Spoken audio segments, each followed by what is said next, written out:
Марк Эллиот Цукерберг, американдық кәсіпкер, медиа магнат, Facebook компаниясының құрушылардың бірі.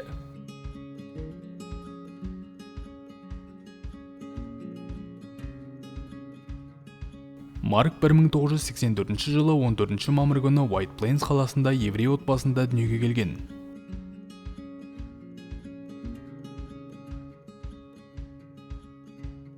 Әкесі стоматолог, анасы психиатр. Ол 4 баланың екіншісі.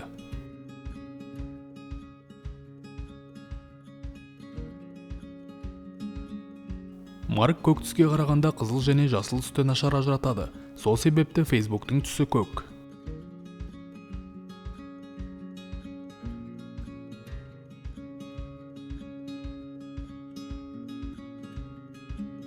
Марк өзінің алғашқы бағдарламасын 12 жасында жазған. Әкесі клиенттермен хат алмасу үшін Saknet жүйесін жасаған.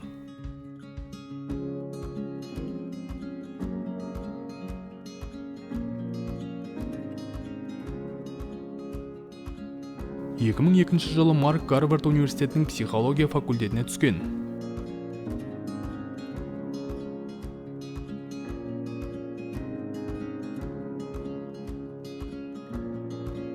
2004 жылы Марк Цукерберг жатақханадағы көршілері Крис Хьюз және Дастин Московицпен бірге Facebook әлеуметтік желісін жасаған, ал студент Эдвардо Северин қаржылай көмек көрсеткен.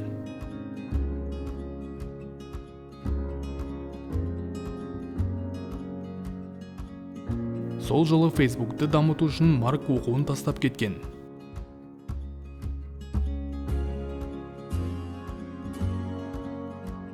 Алайда 12 жылдан соң оқуын жалғастырып дипломын алған.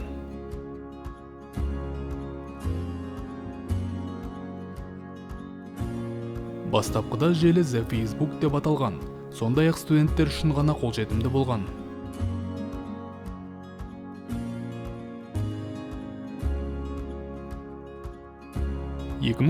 жылдың соңына қарай Facebook'тың тұтынушылары 1 миллионға жеткен.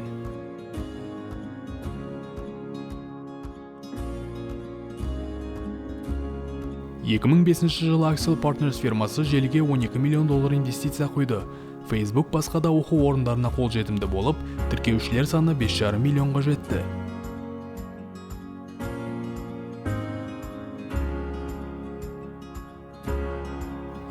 Жылы Эдвардо Северинді компанияны басқарудан шектету қадамы соттасуға алып келді.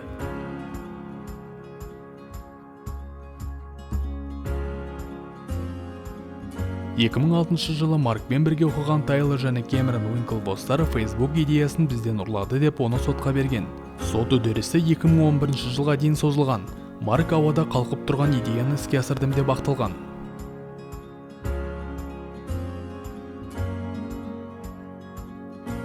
Жылы Microsoft $240 миллион Facebook'тың акциясын сатып алған.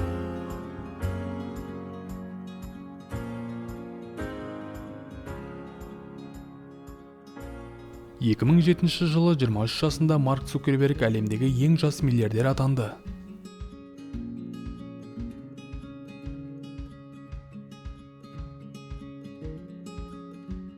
Жылы Time журналы Маркты жыл адамы деп атады.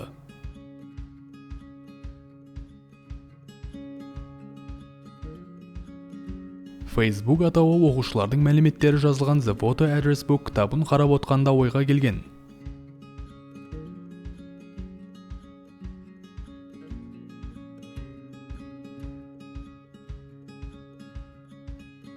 2013 жылы Facebook алғаш рет Fortune 500 тізіміне еніп, Марк ең жас гендиректор атанды.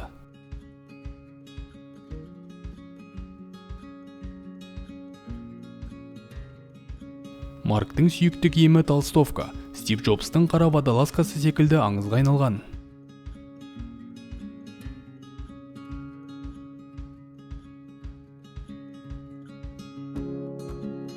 2010 жылы Цукерберг Уоррен Баффет пен Билл Гейтстің бөлісу анты қайырымдылық жобасына қосылған.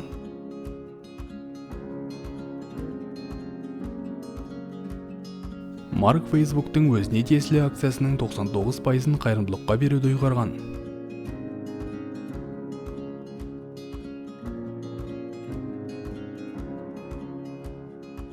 2012 жылы Марк Прицела Чанға үйленген. Олардың 2 қыздары бар.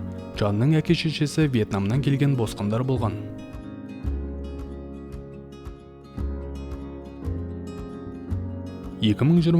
жылы Facebook компаниясының атауы Meta болып өзгертілді.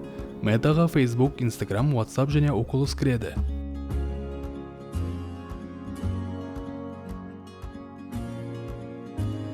2021 жылы қазанда Марктың байлығы $122 миллиард құрап, әлемдегі 5-ші ең бай адам атанды.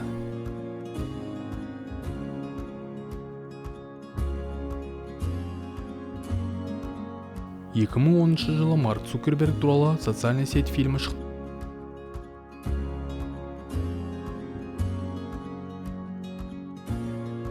Симпсоны сериалының бір сериясында Марк өз-өзін дыбыстаған.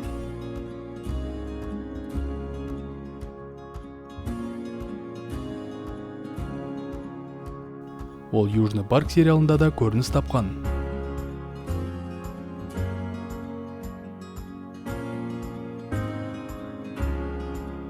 Миллиардер болса да Марк Volkswagen Golf секілді қарапайым көліктер жүргізеді.